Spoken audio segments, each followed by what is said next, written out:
While most of us have had the hiccups before, they usually only last a few minutes. An estimated 1.5 million individuals, though, struggle with chronic hiccups, which can last for weeks. There's currently no cure for the condition, but one woman has a treat that treats. Catherine Hauser explains. There's not too many 24-year-olds with this kind of title. CEO.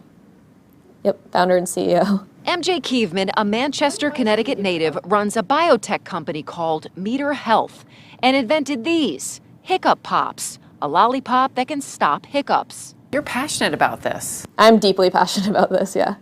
I've been at it for a long time. 10 years ago to be exact, and here's how these hiccup pops came to be. When I was a kid, about 12 years old, I developed what I now know were likely chronic hiccups. So I had hiccups for around 3 months. So she began researching and testing solutions in her kitchen to help find a remedy, and she noticed something in the process. Very little tried and true remedies or products or solutions that were available, and that's kind of what sparked this whole process. MJ says she quickly realized that there was a need. Because I think hiccups especially are one of those conditions where it's easy to look at it as stupid or silly or minor or say this will just go away in time for everyone. She says that's not the case for people undergoing chemotherapy treatments or dialysis, where chronic hiccups can be a side effect.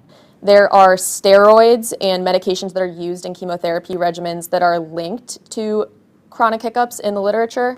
MJ's hiccup pops can be found at CVS locations across the country, but she's really excited for the next chapter for her company, as the FDA is currently working on approval for a hiccup-preventing pill that will soon be on the market. To date, there's no FDA-approved treatment for chronic or clinically significant hiccups and no FDA-approved treatment for intractable hiccups.